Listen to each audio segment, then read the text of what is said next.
how do you architect your day? Do you work in the morning? Do you work at night? Do you take a 5-hour break in the middle of the day and break up your day into 18 hours? Like whatever it is, you have to be radiantly clear on how you work the best, because we're giving you that trust to architect not only your lifestyle, but your work day. So go off and do however you do it, but you have to be really, really connected with how you are the most productive, because it's not the same for everybody. And we are not going to tell you when and where to work.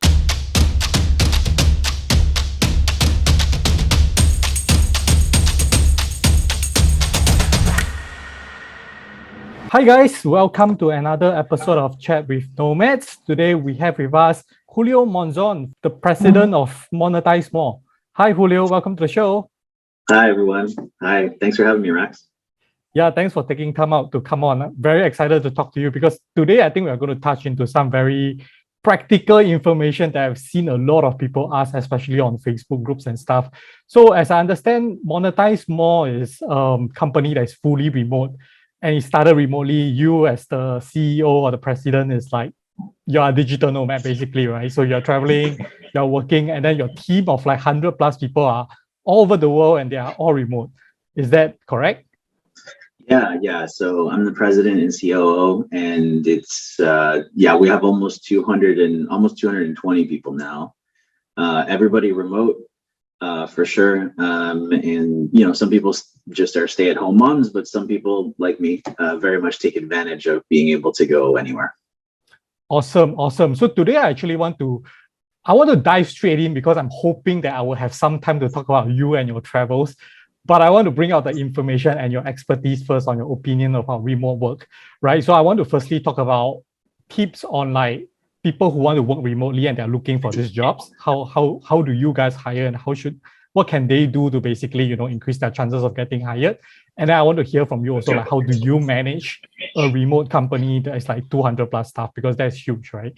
So I want to start on the first one first, because in the last, I'll say 1.5 years, when the pandemic started, there is this so-called great retirement or great resignation movement, right? Especially in the States, people are like, oh, it's not remote, okay, bye. And they try and find a job that's remote. And then you go into the digital nomad groups or you go into the remote work Facebook groups, a whole bunch of people are like, where do I actually find this kind of work? And then like, I apply, I can't get it, or I can't find it, or the pay is shit.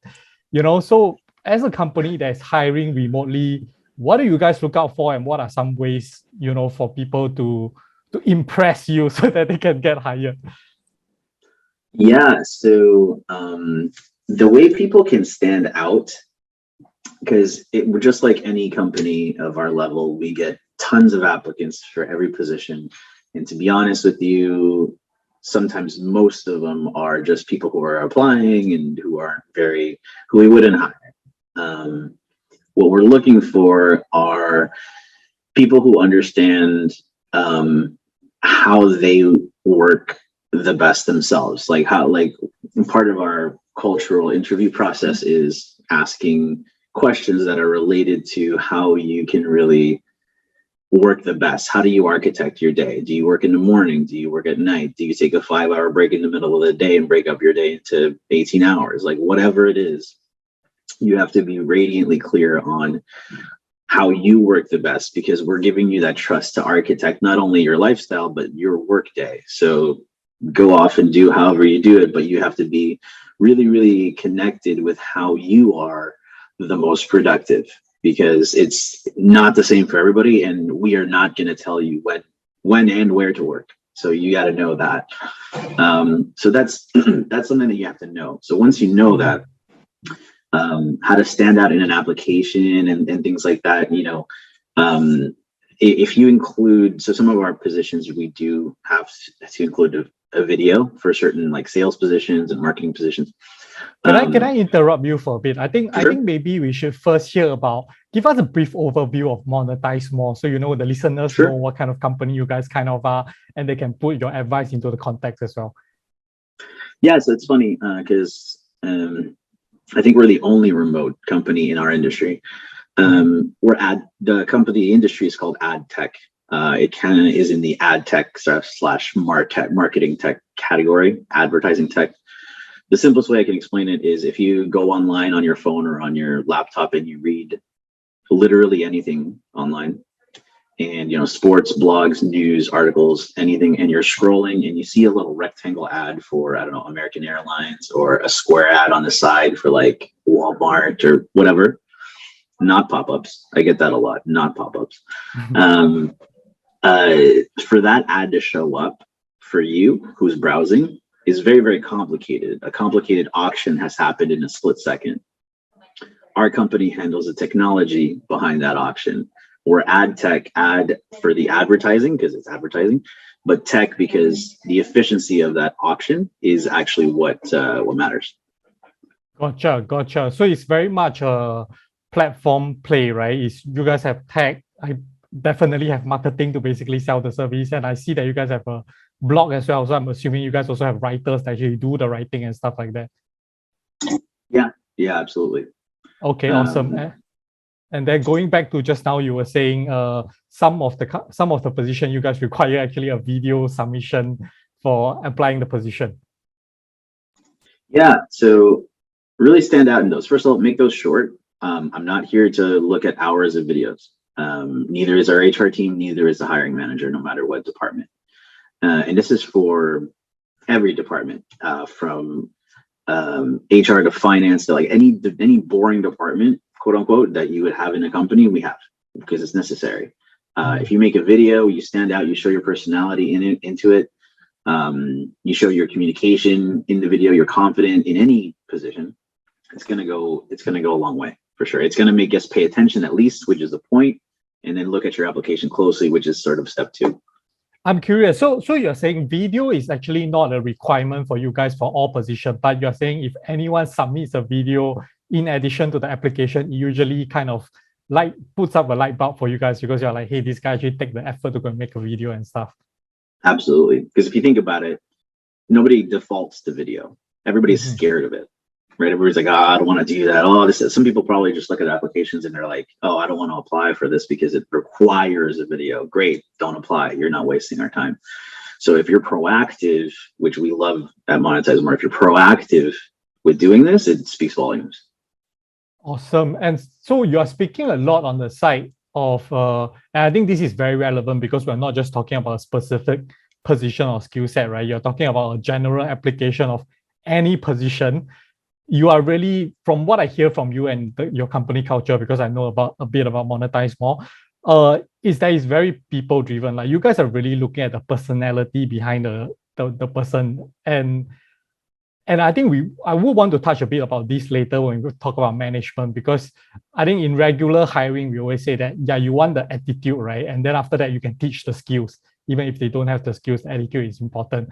But of course, when doing remotely, it might be a bit difficult, right? So that would be something to look into talking about as well. Yeah, and it's hard to blanket statement that, but for sure. We don't care if you've been a developer at Google or Facebook, and we don't care if you're the best salesperson in the world. The first sort of filter or layer that we go through before hiring anybody in any position is what we call a cultural interview. So our HR only talks to you about some of the stuff that I've already mentioned and a little bit deeper stuff about culture, who you are, personality, those things like that. And then only then is the second interview about skills and things like that. Got it. And how many levels of interviews do you guys typically have for a position? It depends per department, but roughly anywhere between for the entry level, probably like 2, for the more senior level, up to 4. So in between 2 to 4. Right. If it's executive level or VP level, senior VP level, it could be 5 just to get to know you better. Oh yeah, that's interesting because even your new VPs and stuff are all remote. So basically, are there VPs or senior level that you have never met face to face and always just through Zoom or stuff like that? Yeah, unfortunately, because of the pandemic. So normally we have one big massive reunion every year, and we haven't been able to in the last 2 years.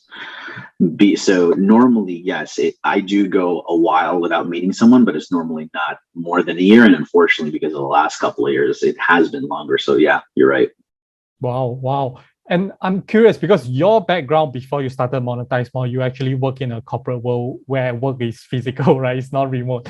So based on the comparison between what you had previously and now that you're hiring, what do you think is the main difference between the application process and like, when someone wants to apply, how should they see that remote work differently compared to applying for a physical regular job?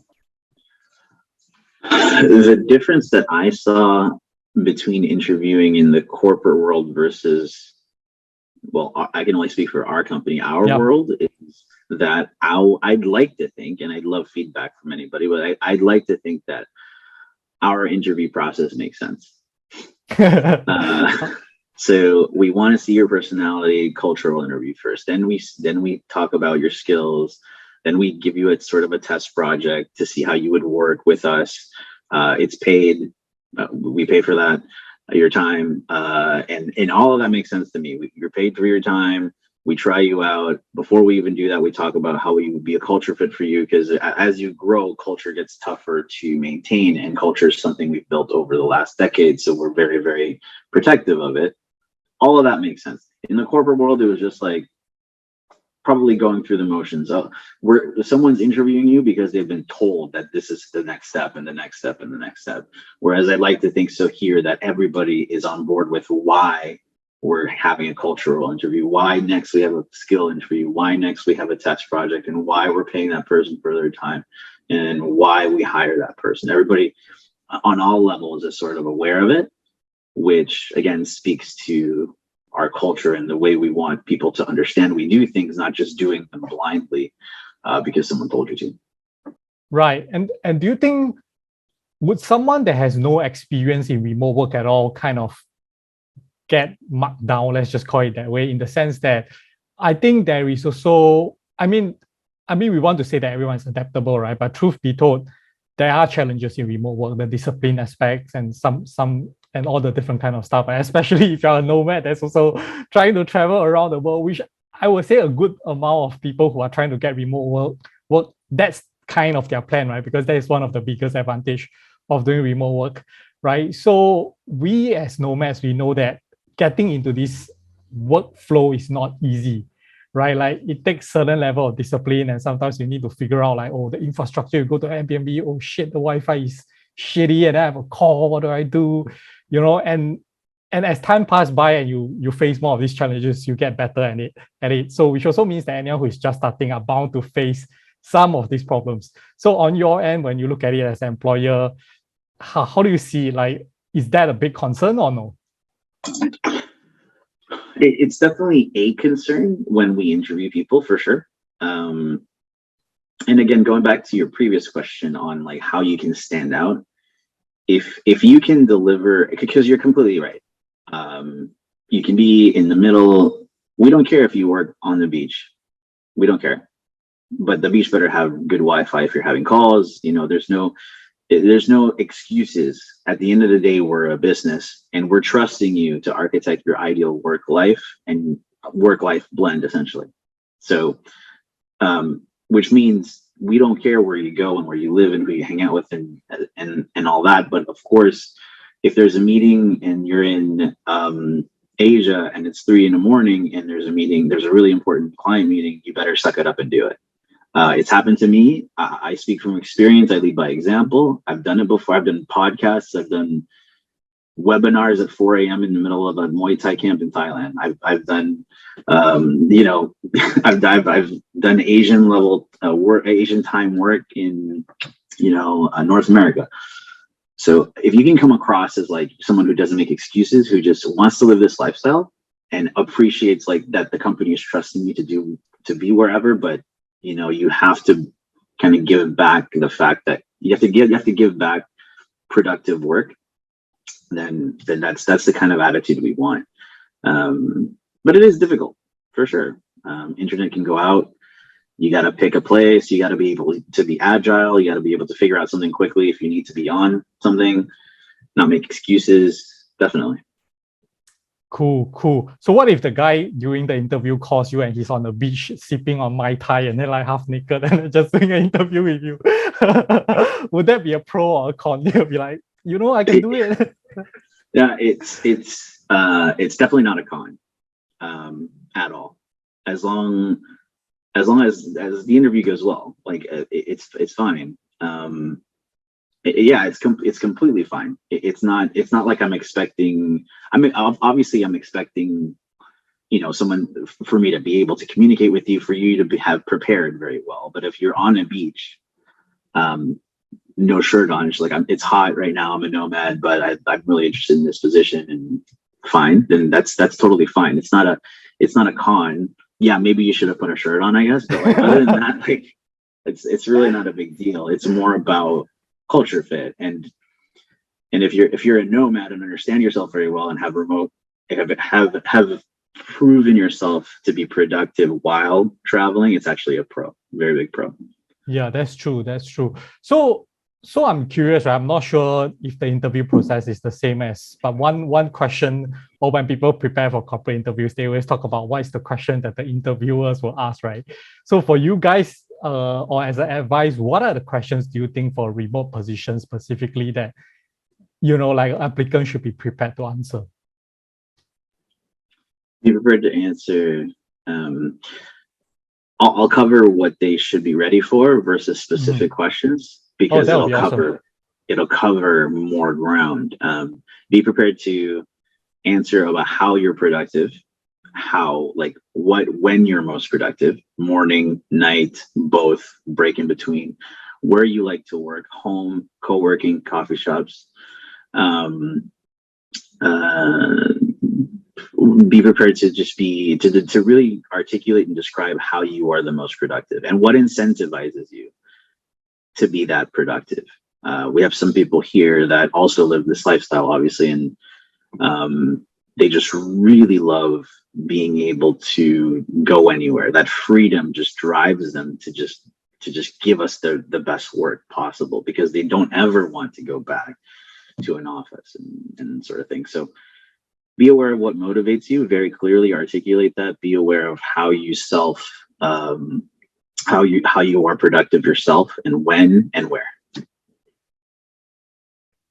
Okay, that's quite specific on, like, really a lot more on self-awareness and understanding that. So I reckon people that have not worked remotely before, or if they plan to travel and work remotely, it's good to like give it a shot, get a feel of it, and then figure out yourself on like what exactly is your best schedule and be able to articulate that. I reckon based on what you say, it's also kind of good to be like, even though if you don't have a lot of experience working remotely, try to articulate things that you have tried to do to model this work lifestyle, and then be able to tell the interviewer that, hey, yeah, I might not have gone all around the world doing this, but then I've tried it during this period, and then I believe that this is actually a good system for me because I'm productive maybe at like freaking 1 a.m. to 6 a.m. That's my most productive period. So that's like the most awesome thing for me. And that actually gives you as a hirer or employer more confidence that, hey, I can give this guy a shot.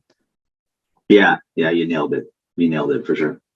Gotcha. Awesome. So there are some awesome tips here for people who are trying to find the remote work positions, and how do you apply? So question, right?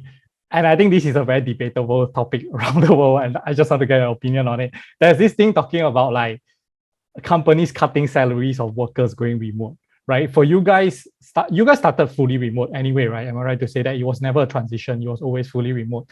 That's correct. Do you guys see salary payment differently, or like, it's just like a normal payment? Whether is it remote has no kind of concern for you guys if the person is working wherever? The value has to be there. The value has to be there. If the value is there, it's easy for us to be like, yeah, we'll pay you that because you're valuable and you've articulated everything that we've been talking about. And for the specific position, your skill is great and the culture fit is there. So we don't pigeonhole ourselves to opportunity to hire exceptional A-player talent, which is essentially what we want. Gotcha. Cool. Let's move on to the next step about like a person gets hired, right?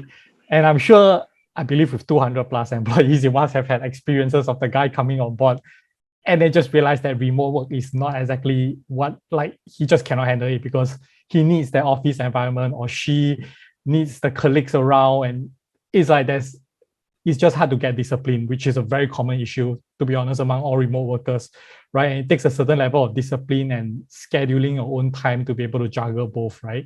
So are there employees that have gone into your company and then really realized that, this is not working out because of the remote nature of the work? I'm really trying to think here. I want to be honest with you. No. Ooh, And that's good. The reason for that, and don't get me wrong, there's always opportunity for improvement. So for sure, there's people who have come in, had more of a reality check of like, okay, this is what remote work takes. This is how responsive I have to be, reliable, and I was self-starter, enterprising, and made that better than what it was when they started, for sure. But to say that someone came in, realized remote work was not for them, and just straight up left, no. And the reason for that is because of the cultural interview that I talked about earlier. It's a big waste of our time and an even bigger waste of time for the candidate if we don't identify that very, very early. And so that's part of the reason we have the cultural interview first. So again, people have come in and been like, whoa, and improved for sure, because we're a real company with real goals and like targets and stuff like that. But to say that someone came in and just left because, oh no, remote's not for me, no. And I'm really thinking hard here. Like over a decade has that happened. We have people have come and left quickly just because of emergencies, or it wasn't necessarily the right fit. But to pinpoint that reason of like, oh, remote work is not for me, no. Okay. That's actually that's a good thing. I mean, it's best not to have people just leaving like that anyway. Before we dive into the management part, because I think like even based on what you have just said, I know you have a lot of nuggets on that part of things, and that is a rare expertise to find, right? I'm just curious myself on like,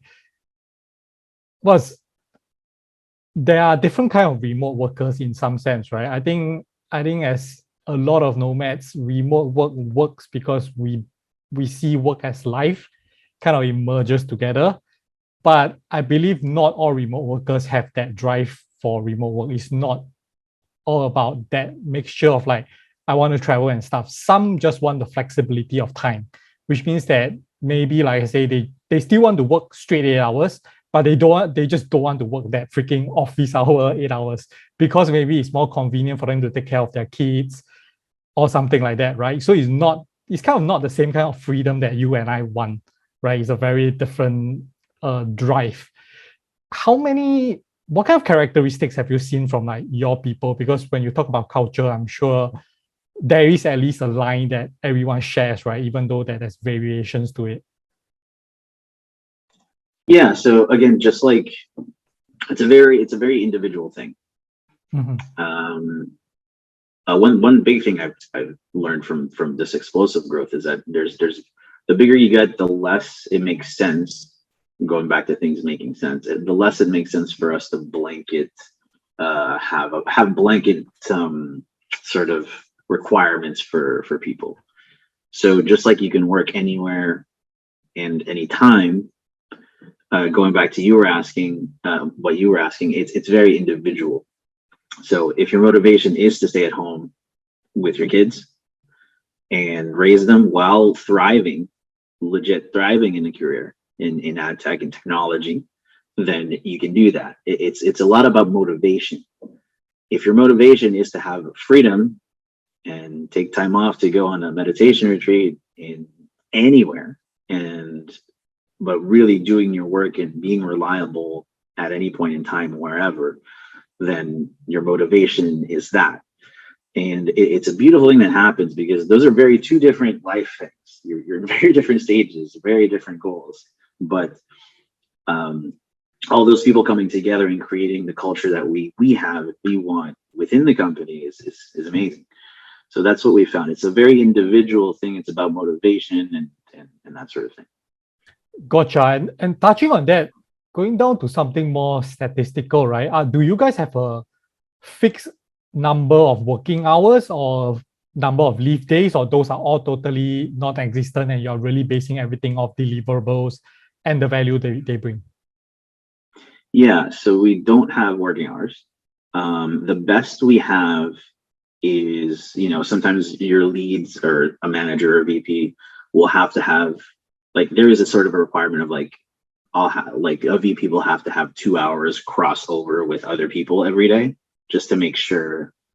So if like that VP works like 7 to 3 and this person works from like 1 to 9, 1 to 3 is when they have that 2 hour crossover. And that's just a requirement, just in case anything happens or I need you, blah, blah, blah, something like that. Right. So they figure that out themselves. So we don't have a requirement amount of hours, no. And the number of leave days or as well? Yeah. So leave days is mostly for people who, so we do track hours for certain team members.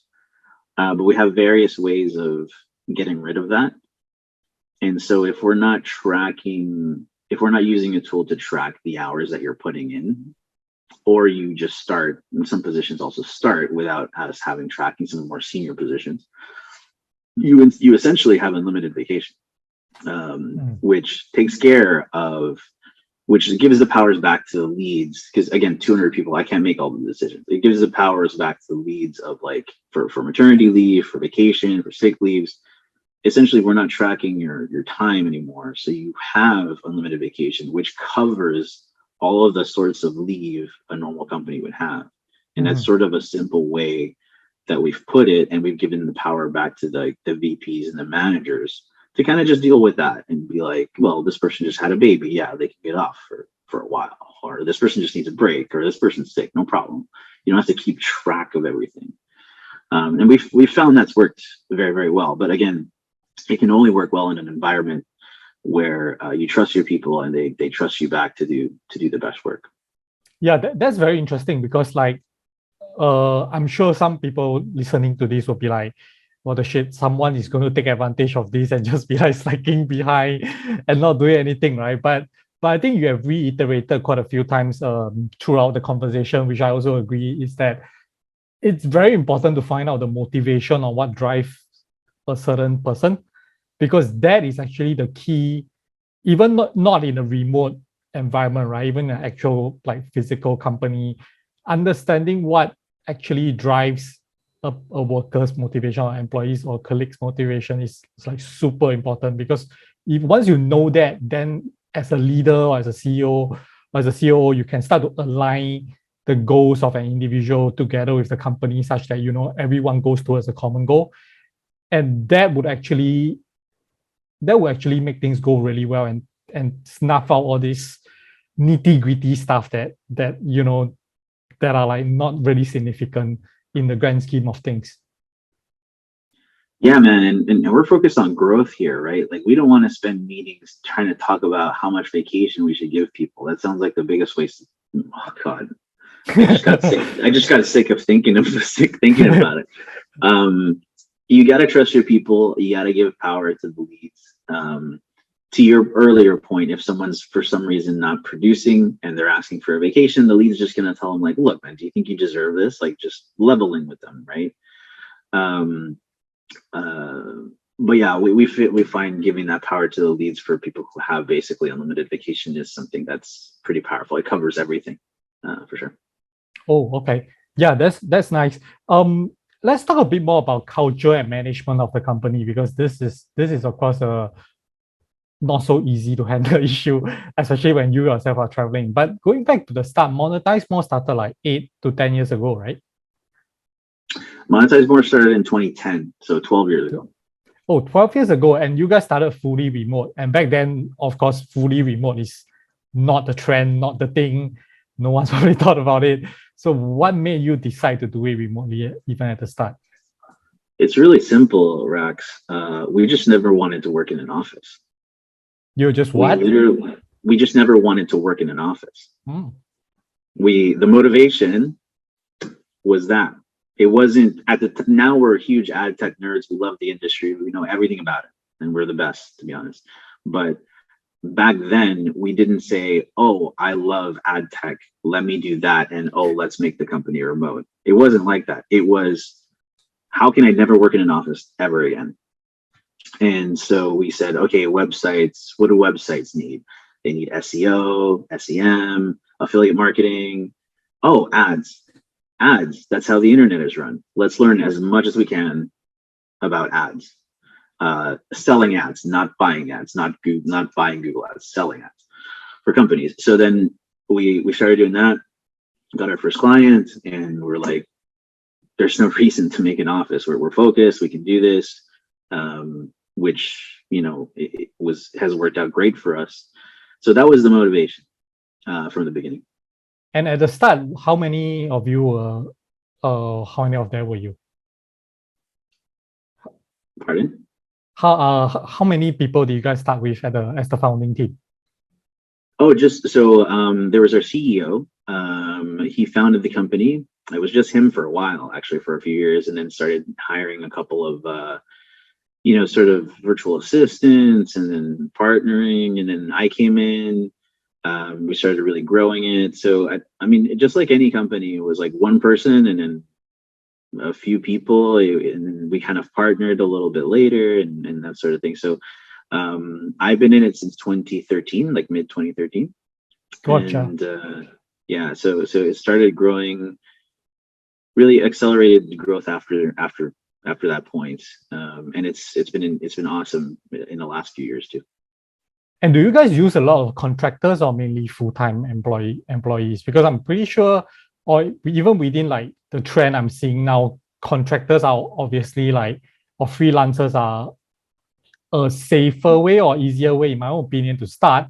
And you can always try and convert basically your contractor or freelancer to a full-time employee if he or she wants, right? And the whole idea is that then there is a trial period, and that trial period is not, there's less commitment from both parties in the sense that they don't have to commit to like a certain have to work kind of workload, and then you don't have to commit to a certain like payment level or anything, and it's a period of trying. And of course, as you realize the fit is there, more work starts going to the freelancer or contractor, and then you decide like, hey, maybe this is a good person to convert into a full-time employee. Yeah, we're a Canadian company, so everybody in Canada is an employee. That's how we do it. But everybody outside of Canada that we hire, when we hire worldwide, is a contractor. Again, going back to growth, as a company, and we're focused on growth, not what should we do with, should we establish an entity in this foreign country and use that red tape to do it so we can make people employees. Screw all that, man. Growth. Got it. That makes sense. And then, but that's on paper, right? Like like we treat everybody is all the same sort of M2 family. It doesn't matter if you're an employee or a contractor. You're in completely. And what percentage of your workers are like, or of your team are like Canadians versus everybody else? We're pretty global. Canadians would probably be a low percentage. I would say definitely less than 5% Canadians, all over the world after that.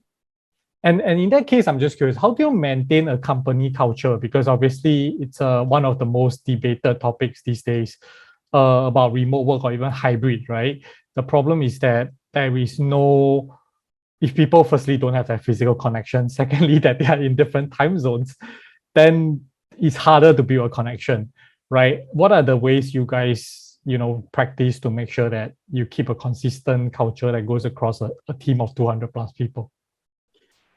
Yeah, so culture is something you build over years and years and years. So as we've built this culture, we've been very careful on who we add to the team because they'll add to the culture, right? It's been one at a time kind of thing. So that's one thing. And then I guess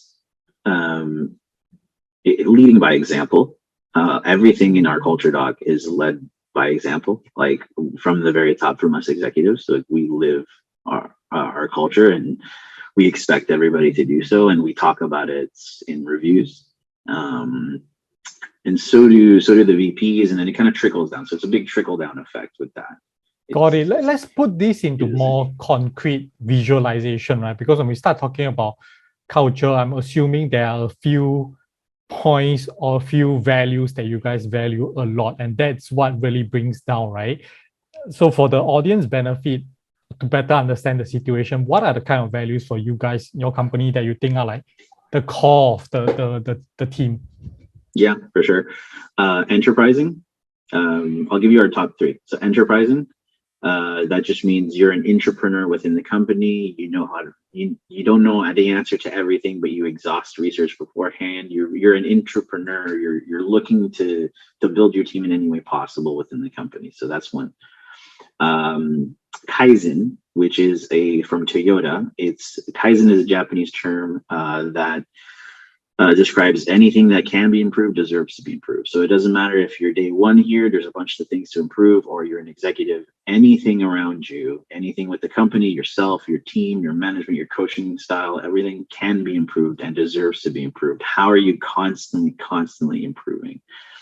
And then reliability, or being reliable. So it's kind of self-defined, but that includes things sort of like be very, very responsive. We're a remote company. We need you to be responsive.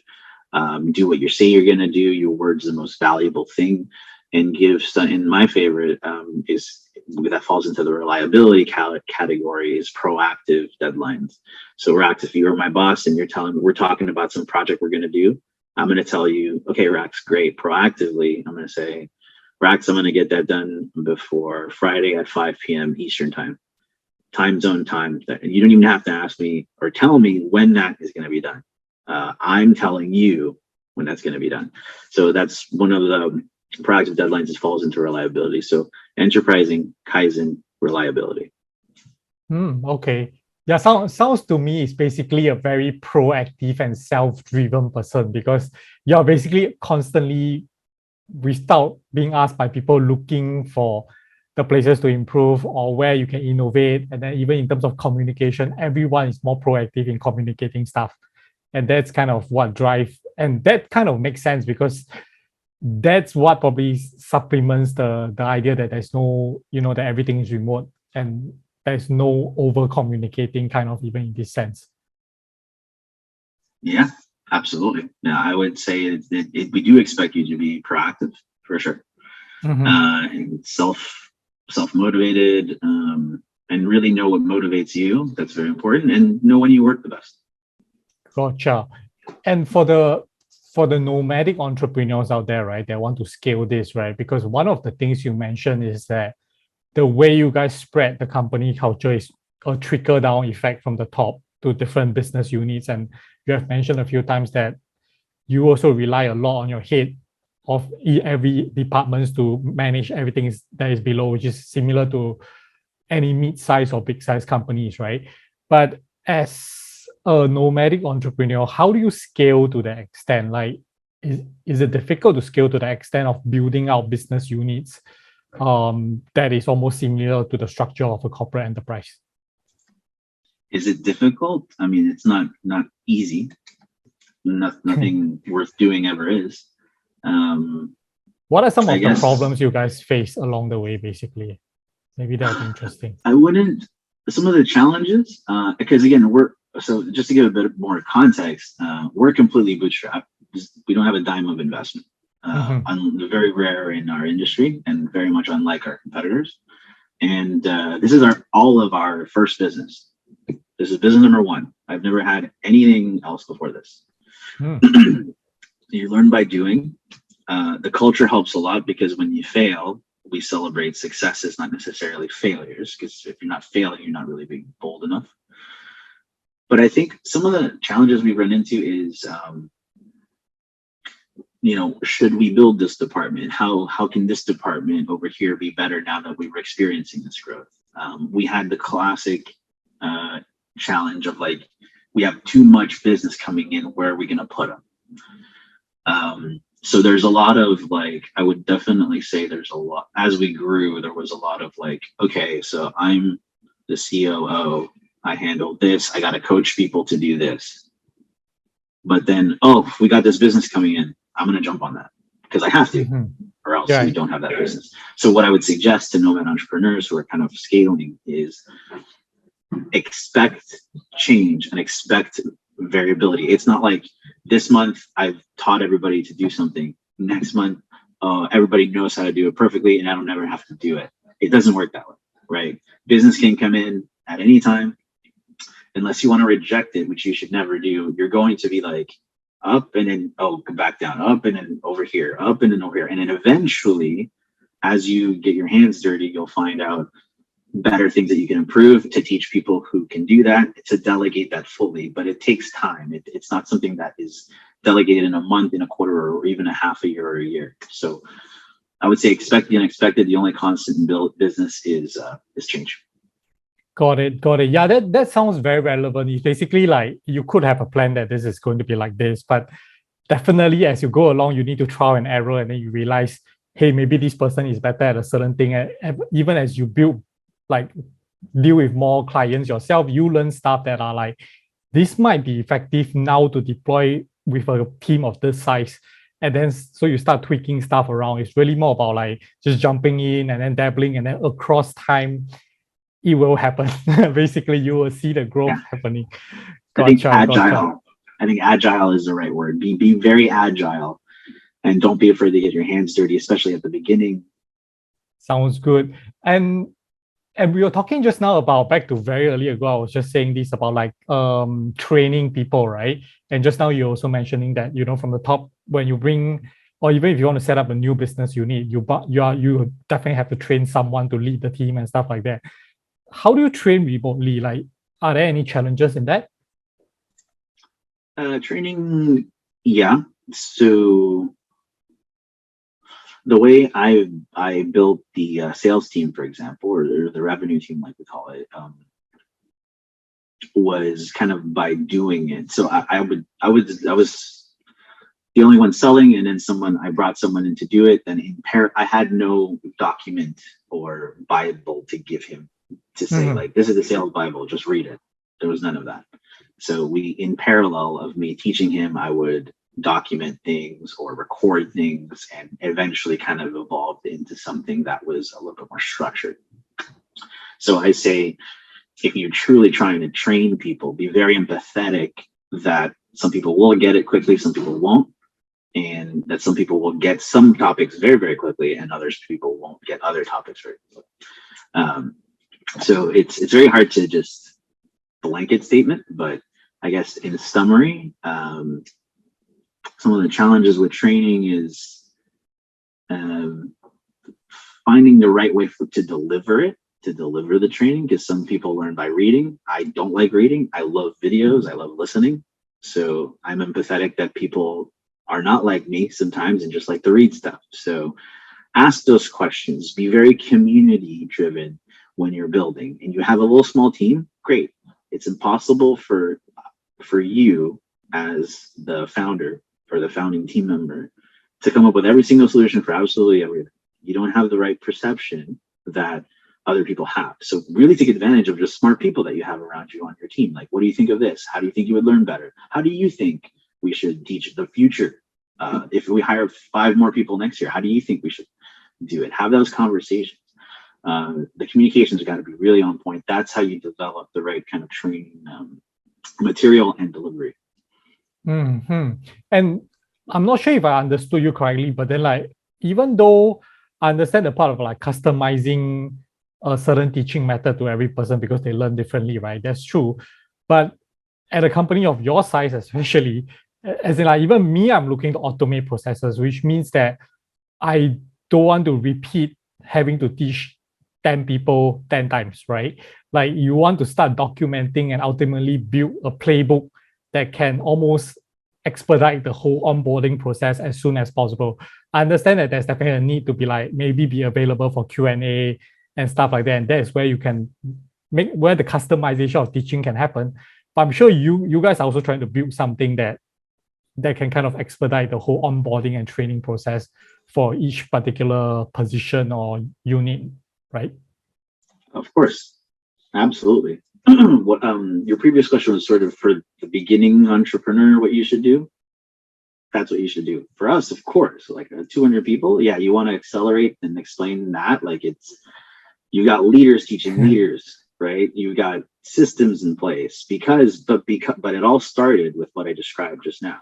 It all started that way and evolved into this like incredible kind of training process and onboarding process and automating absolutely everything you possibly can at this level, for sure. Those are two very different things, but you start out like that.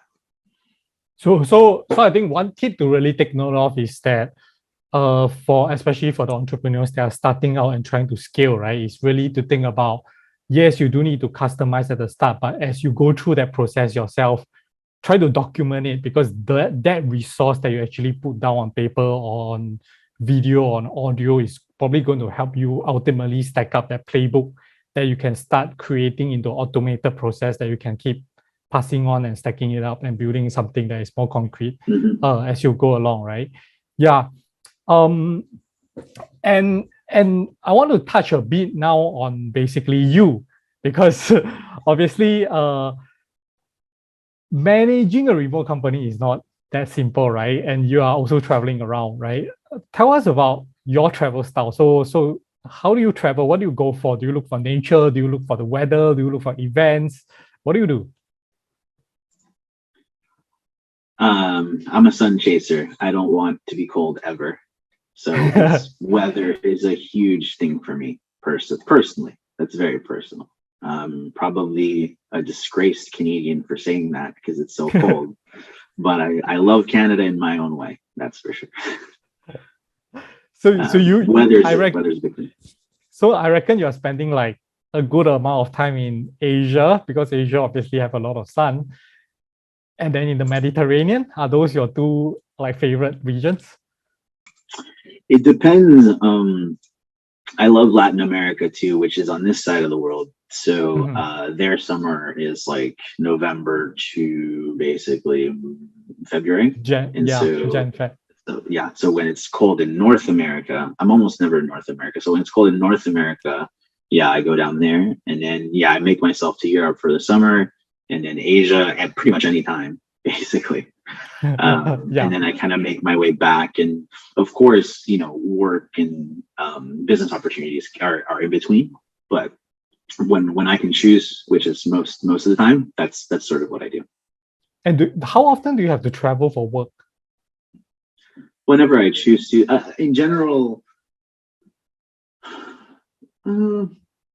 I mean, it depends. I would say it's maybe 3 to 5 times a year. It's probably going to accelerate just because of our recent growth, to be honest, meeting bigger clients and things like that. But other than that, probably 3 to 5 a year. Other than that, it's pretty much on me. Gotcha. And how frequent do you move around versus having a base that you stick around? I like to stay at least bare minimum 6 weeks in a place, so 1.5 months. Normally it's closer to 3 months, so base myself in a place for a few months and then kind of travel around that area, but I have like a home base for that amount of time. Gotcha. And this also tags on a bit to the company side, right? Like, what are other challenges that you guys actually, or you have seen that you think is very specific only to remote companies? That, like if a company is trying to go remote, these are the challenges that they probably have to think about, because it's not common of a physical, normal operating company. But once you go remote, these challenges are actually kind of popping up suddenly. So our challenges as a company who's been remote for over a decade is different than for a company who is not remote going remote. So which one? Those are very different things. Actually, let's talk about your company, because obviously you guys having the experience probably, Yeah. So we have a lot of things probably connecting. So I'm very much with each other. Yeah. With the team. So there is, no matter how well you cut it, we have like shout out programs, like kudos programs that we are very active in with Slack. We give virtual retreats every once in a while. We have in-person retreats. And so we try absolutely, we have a whole employee engagement department. So we try very much to engage. And I think we've done quite a good job because we wouldn't have experienced this growth if the culture wasn't there. The culture wouldn't have been there if we haven't been doing a good job connecting. But no matter how well you slice it, going back to Kaizen, everything that can be improved deserves to be improved. We could, that's one, I guess, challenge is like, I would love to just kind of connect more with people. And as in our team, and as you grow, video chats and everything, that's cool, but you just can't beat in person. You just can't. You can't beat in person. And it's not to say we will ever go and be a central office anywhere. But when we do meet in person, it's never thank God I get to talk to you in person now. It's more of a, wow, it's more of a bonus. It's like, wow, I get to meet you. I've been talking to you via computer for this whole time. But that's what I would say our challenges is. I would say like, man, I would love to come up with more ways to connect more and make that possible. On that note, how you mentioned about the retreat that you guys try to do once every year, right?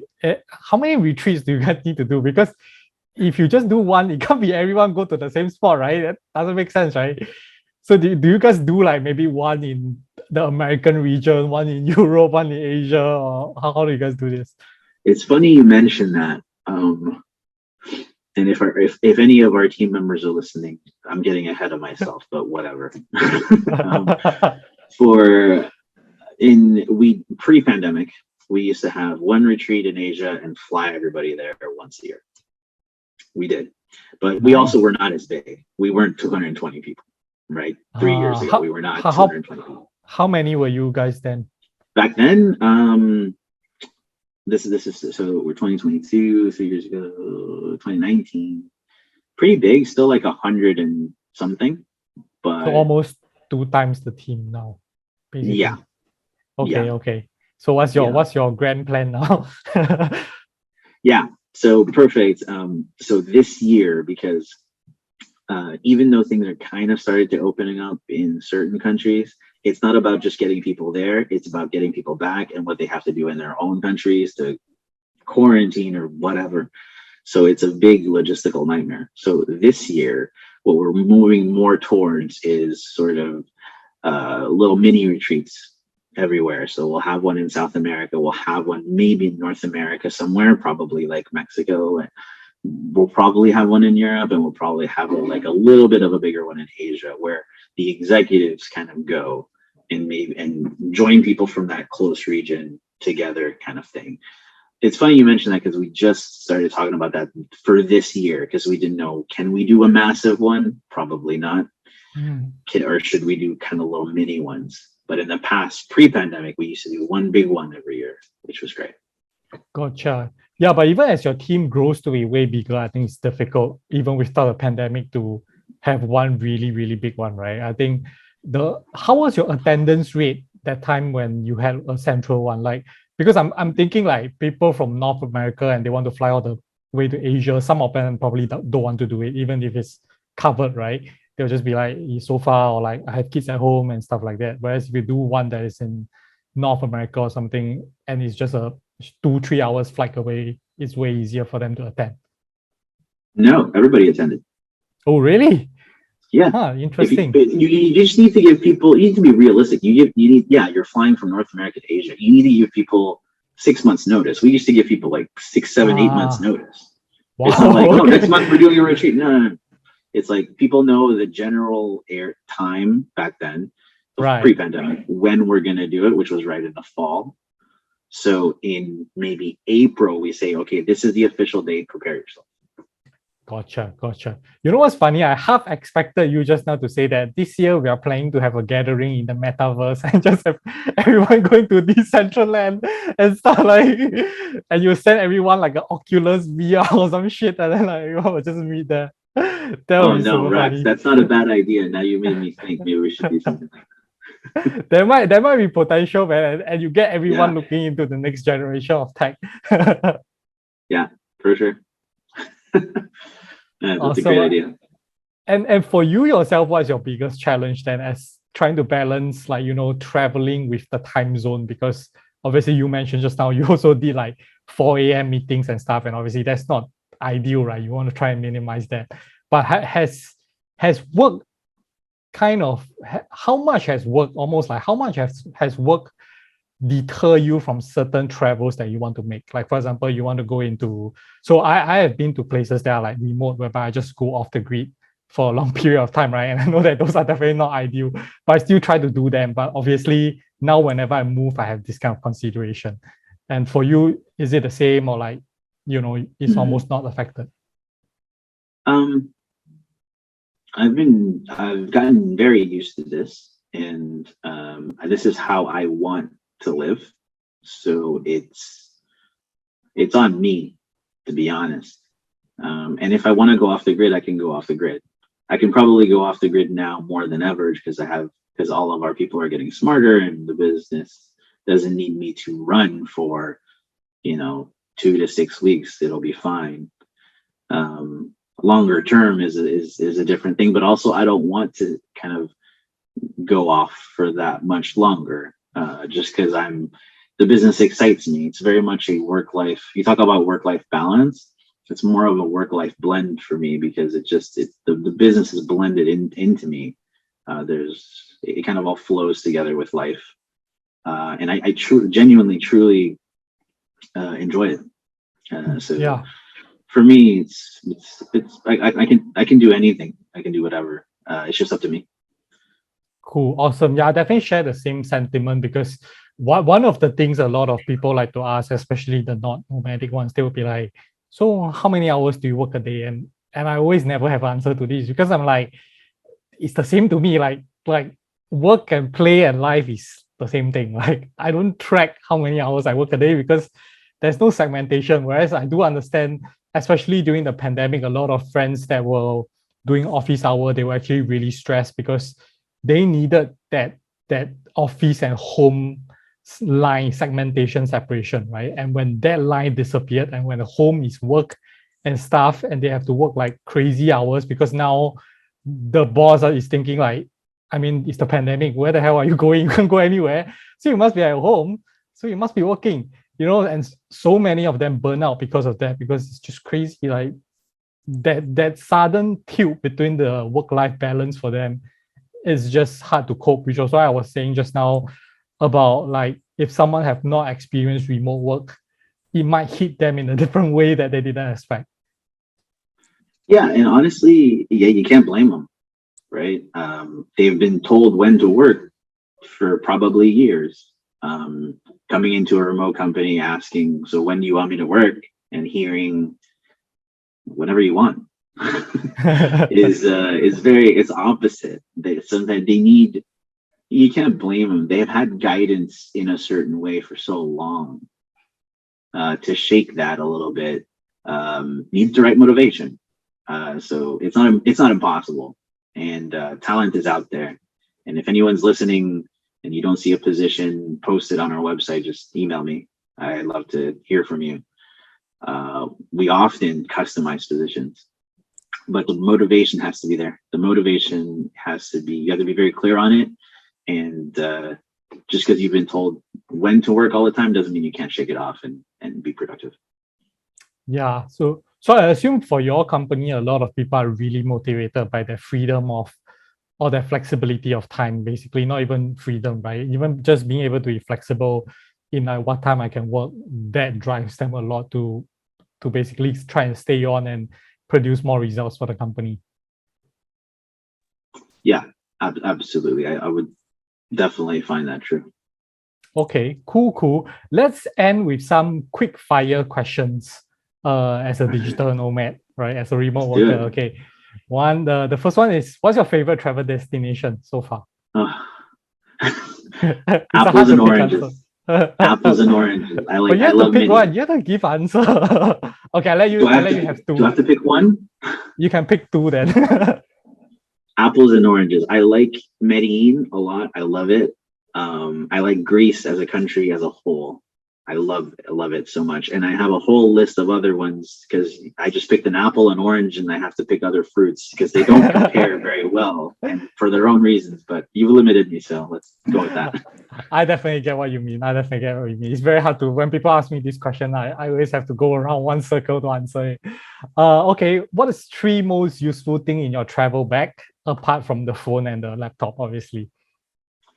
Your most useful, my Kindle, Mm, my Kindle for sure.